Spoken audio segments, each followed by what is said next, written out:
Welcome to the Real Academy, brought to you each Saturday at 10:30 a.m. Eastern Standard Time by the Resilience Doctor, Dr. Sheikah Houston and Dr. Tammy Taylor, best-selling authors, consultants, and speakers of Create and Educate LLC. Create and Educate LLC is an educational consultant and literary firm that provides professional development to schools and community.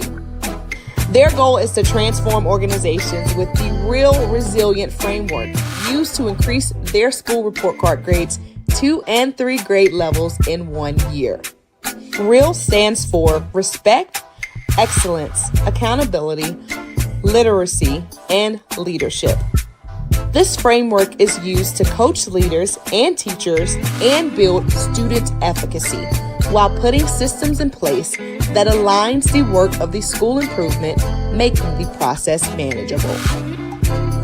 When the work is manageable, teachers and leaders don't stress out or burn out. The Resilience Doctor. Alignment systems are designed to help schools evolve and grow, all while instituting protocols and processes designed to promote collaboration and collegiality. The implementation of the alignment framework prevents some of the most common problems in education, where leaders sometimes aren't sure where to start, or in our new age of educating, leaders need a trusted sounding board that allows them to be vulnerable and transparent, preventing loneliness at the top. The framework doesn't just help leaders, but also prevents teachers from burning out from too many initiatives and embracing teachers as they are the experts. Finally, the framework extends to the children, helping them get engaged in school and solving a nationwide problem. Alignment systems are frequently referred to as a key element of success in the improvement process. In the sport of rowing, all rowers must put their oars in the water, succinctly creating a system for their boat to reach maximum speed. So schools that want to improve are bringing in the Resilience Doctor to teach them all about the alignment systems that must be in place for school improvement to be accomplished at high levels. The dynamic duo provides insights into educational topics through their international platform, which includes educators, parents, and community members as a way to support important entities that make communities thrive. This is their way to pay it forward and provide the support they needed through their platform. Take a look. People who work with the Resilience describe them as Doctor an excellent and inspiring group of leaders. They get into the weeds of work with leaders through their TrustMate Institute that you should contact them about today by filling out the contact form on their website. It's Super Saturday, everyone. Welcome to episode 258 of the Real Academy, brought to you by Create and Educate with your very own Resilience Doctors. I'm Dr. Sheikah Houston. Good morning, everyone, and I'm Dr. Tammy Taylor. We are very excited because today we're talking about something that's very timely and that every school leader has to do, and that is write your welcome letter that is welcoming folks back to school. Now, if you are careful and you are intentional, you can use this as a leadership tool, but very few people do. Absolutely, Tammy. And as we start every week, we always ask, where did your resiliency show up this week? And I will have to say my resiliency showed up in a lot of different places because I wear multiple hats. Some putting out fires and some just helping people think through things for the start of the year. But all of them are things that I enjoy. What about you, Tammy? Yeah, this was a very busy week, as you said, trying to open school. And like you, I do a lot of different things. But I think that this week the resiliency showed up most in um, new teacher orientation, new hire orientation, getting folks who are new to our establishment welcomed into the fold. So I had a really amazing opportunity with some great, phenomenal educators. So I'm super excited about that. And like you said, it's that time of year. So just being there to help people think through things and to ready for opening up school because our kids are coming back. Absolutely. And before they come back, like you said, our staff members are coming back. So if you're joining us for the first time, welcome, of course. And you may be wondering who the resilience doctors are. And we are definitely former teachers, assistant principals, principals, district level leaders, best-selling authors, children's book authors, and founders of Create and Educate.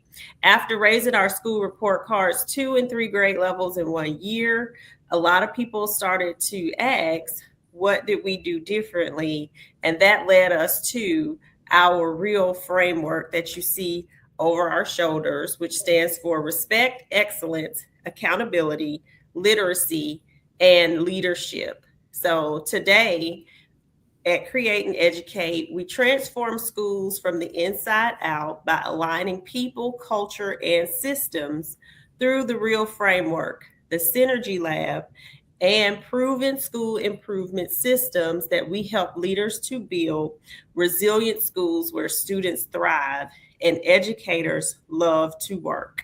So, one of the ways that we accomplish this is through the Synergy Lab. Tammy, you want to tell them a little bit more about the Synergy Lab? Absolutely. In our Synergy Lab, we are privileged to be able to work with leaders and their teams to create the self and team awareness advantage. We help schools to strengthen self awareness, team awareness, generational awareness, emotional trigger awareness, because how we show up actually changes everything. And if you can't bring us into your school to do that just yet, we're bringing school improvement to you every Saturday morning. So keep tuning in with us through the Fantastic Four, where we've impacted over 300,000 educators and approximately 7 million students. So join us here each Saturday morning, which Principal Kafele has deemed as Super Saturday, starting out at 10 a.m. with our brother in this work, Principal Sean Hurt. And then us, yours truly, here in the Real Academy, Sheikah and I. And then at 11 a.m., we're followed by the GOAT, Principal Baruti Kafele.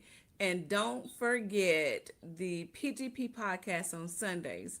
Please like, share, subscribe. Help us to continue to pay this forward. Absolutely. And you probably may be wondering, we're probably a little bit more dressed up than we normally are. Faces are a little bit more beat than they normally are. We do have an event that is a part of our announcements today, and we're very excited to be preparing to attend Ed Table Talk this morning. We are on a panel with some phenomenal ladies this morning. It's a sold out event sponsored by Schoolish. So shout out to our friend and colleague, Dr. Kimberly Odom, who is the founder of Schoolish. So we are pre-recorded for that reason because, as you can see, during the time of our normal broadcast, we will be at this event. Other announcements we have is that we will be presenting at Coach Fest. This is in Black Mountain, North Carolina in November. So we are very excited about that. We are also taking the Synergy Lab on the road. So we will be in Michigan and Prince George County, Maryland. So we are excited about both of those. And then in October, We will be back in Nova Scotia, Canada, with all of the people that you see here, but we are very thankful for, we call Queen Jacqueline Harriet for inviting us, and we definitely enjoyed seeing her at Principal Kafele's event in Savannah. If you haven't checked out the radio show Parents Are First Teachers, please do that on Wednesdays at 7. And if you have not picked up your copy of Amir's Awakening, please do that and look forward to our new book that will be coming out very soon. Elizabeth and Isabella, Are You Still Fighting? All right. We would normally do shout outs, but again, we're pre recorded. So we are going to get started. So let's be honest. Every principal, superintendent, district leader normally writes some type of welcome back letter. But here's the question: is your letter only providing information, or are you capitalizing and using it to create momentum? Because before teachers ever hear any opening remarks, before they attend professional development, before they meet their new students, many of them have already formed their first impression of the year, especially those new teachers, Tammy, which is why it's so important to have that first great impression. But a lot of people who are coming back form this from your letter. Amen. Your welcome letter isn't just communication, it's culture, it's leadership, it's your first opportunity to generate some synergy. So, we want to talk first about the purpose of the welcome back letter.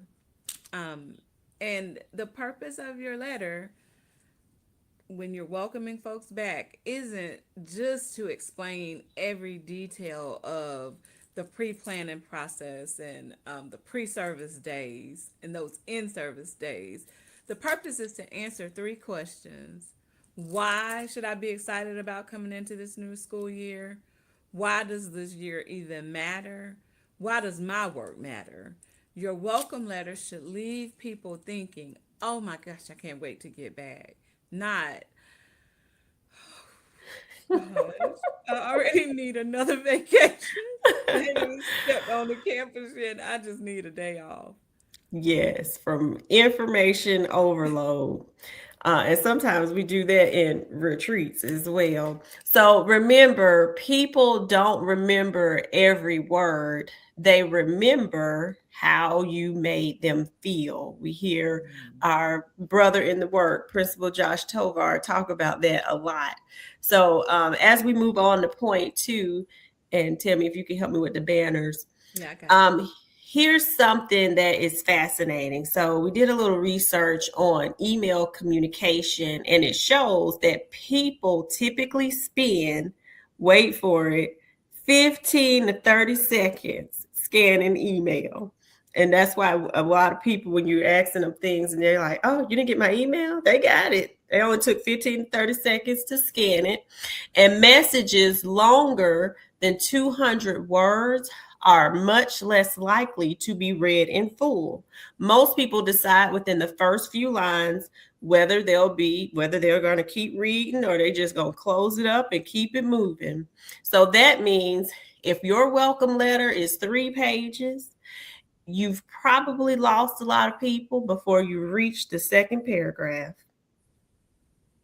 Now, your welcome letter should always be short enough to read, long enough to inspire. And remember, you have an entire week to give all the information. You only have one opportunity, though, to create a first impression. And if you are a person that has lots of information that has to be communicated in that first correspondence, break it up so that Mm-hmm. it does not look overwhelming because you can create something that attracts people to the read just aesthetically. You can set that up in a way that makes people want to see what you're talking about. But as Sheikah said, if you just have pages and pages and pages of text, what most people are going to do is, as she says, skim through, to try to figure out what pertains to them, and all the rest kind of gets lost in translation. So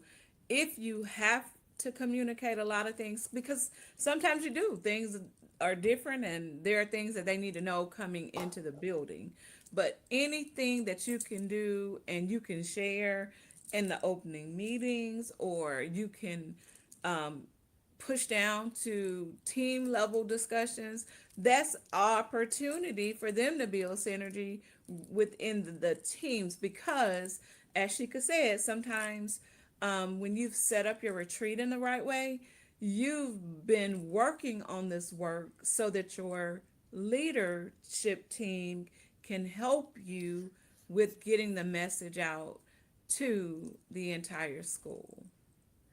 Absolutely, Tammy. And just like we chunk things in education, information also has to be chunked as well. So, like Tammy said, the welcome letter creates that momentum. If you have all that other information, it could be given out as they're coming in the door. It could be provided in their classes. You could chunk that a lot of different ways. And if you're thinking to yourself, oh my gosh, I've already done this, and it's got all of the pages, it's doing all of the things that they're saying not to do, that's okay. A part of the real formula is to refine. So in your next year folder, refine this for next year. And so now we're moving on to point 3, where we're going to go through our real formula for in the framework for the welcome letter. So let's write it the real way. Starting off with that respect, we begin with appreciation, recognizing their sacrifices and celebrating what they've accomplished. Hopefully, there's been some things that you all can celebrate that you want to remind people of as you're bringing them back in for the year. Then we move on to excellence. This is where you want to paint a little bit of that vision. I'm hoping that you'll go into that more as Tammy talked about when people come in. This is just giving them a little preview of it. Help people see what success looks like and give them something that is worth chasing. It get them excited for what they are coming in to help reach for the year. Accountability. This means that we communicate confidence. We can, we will together, not pressure, but purpose. Then that literacy. So be clear, avoid a lot of jargon, a lot of the acronyms. If you have some new people, they may not even be familiar with what the acronyms are or what they mean. Write conversationally. So if you wouldn't say it in person, don't write it. And then lastly, leadership. Leaders give hope. They don't just simply deliver logistics. We're not telling people come in, get your keys, and do all of those things. They could be communicated with that as they're getting in the door. Um, Logistics belongs in an agenda, like Tammy talked about some of things in that first meeting, but leadership belongs in your welcome message. So they should be able to get a sense of your leadership from that message. Yes, and I'm gonna tell you something that I discovered, that you can really incorporate this into the way that you create your letter. Because what we also have sometimes in the building are people who want every detail. Like they don't feel like you've communicated well if you haven't told them every thing up front. I didn't know, and I feel I'm not prepared because I just didn't know. There are things that Shika was talking about, the chunking. There are things that you can link, like you have all these things ready. So if people are really interested in the intricacies that you're going to go over in that initial meeting where you welcome everybody back in person, you can link for people who want to see what the full agenda is going to be and where people have to go and what time you need to be there and who's in room 201. All of the things, you can put those in hyperlinks. You click on it if you're interested in that. If that is something you get ready to know when we get back, I'll think about that tomorrow. That's what Scarlett says. And so we could do that if that's the way that needs to happen. But just know that there are ways to make sure that everybody feels comfortable and comforted with the letter that you have created for welcoming them back. And when you think about the letter, think about an ending to your letter with something like this year isn't about surviving another year. This year is about creating something special together. Your gifts matter, your voice matters, your students are waiting for exactly who you are. You have been assigned to the students who need you this year. Welcome home. That creates excitement. That makes people feel like I'm supposed to be here. I need to be here. And it helps for, again, them to feel like they've connected to this process that you're creating for this new school year. Absolutely, Tammy. And don't just stop with the letter. If you've created all of this excitement, the next thing that you could create, which brings us to our next point, is the experience. And this is where some people miss an incredible opportunity. They write a great welcome letter and then spend the first few work days just going through PowerPoints. And we know we've been in these situations, and we know that some information is required. Some of the PowerPoints definitely are things that you have to cover, and many times it's based off of what HR has required you to cover. So instead of just welcoming them in with the letter and going over the information, you can also create a professional learning day where we're helping teachers discover how they communicate. And this is through what we talk about every week, our Synergy Lab experience. So they can understand one another, they can learn what motivates each generation, they can recognize emotional triggers, they can build trust before students ever arrive, and understand what creating synergy looks like amongst one another so that they can continue to do that with the students as they arrive and build those great classroom cultures that will keep you resilient and keep everyone resilient throughout the year. Yes, the welcome letter should create anticipation. It should be a build up for this amazing experience that we're about to embark upon.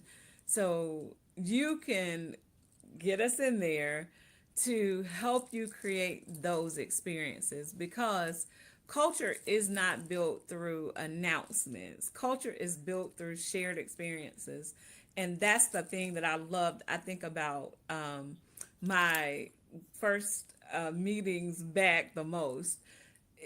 They were not very conventional, because in some of those meetings the teams were working together because at your school, another part of what has to happen, and this can be something that is alluded to in your welcome back letter so they can start thinking about it, but you want them to create team norms and team goals. These are the perfect opportunities to get some of that information that Sheikah's talking about out there in a way that doesn't require them to fall asleep and keep looking at their watches thinking, gosh, I wish I was back in my classroom, because we have to get ready. So just be mindful that, as Sheikah has said, I've stated it multiple times myself, you have to create those synergistic experiences for them that really allow for those opportunities to collaborate, those opportunities for them to think through and process through things together. One of the things that I did with the new teachers, and they absolutely loved it, because again, it's heavy information, but we did a scavenger hunt through the handbook. Why? You have to talk about these things. They need to know the information. Put it out there in a way that is semi competitive, because you're working in teams against the clock, but also getting the information that you're going to need. And of course, at the end of that, when you go through and you talk about those things, it's not in such a formal way that it's hard for people to receive. That's great information, Tammy. And so, as we end, because we're at our time, here's our reflection. Go back and read your welcome letter and ask yourself, does it sound like information or inspiration? Does it create compliance or commitment? Does it tell people what to do or remind them why they chose education in the first place? So please log on with Principal Kafele next. Log on to Josh, and he's been having some people fill in for Dr. Marty Moreno on Sunday. I'll also be a guest with Josh on Sunday, so I'm looking forward to that. And then right back on Super Saturday, starting off with Principal Sean Hurt at 10 a.m., yours truly, Create and Educate at 10:30, and Principal Kafele at 11 a.m. Thank you all for joining us. Yes.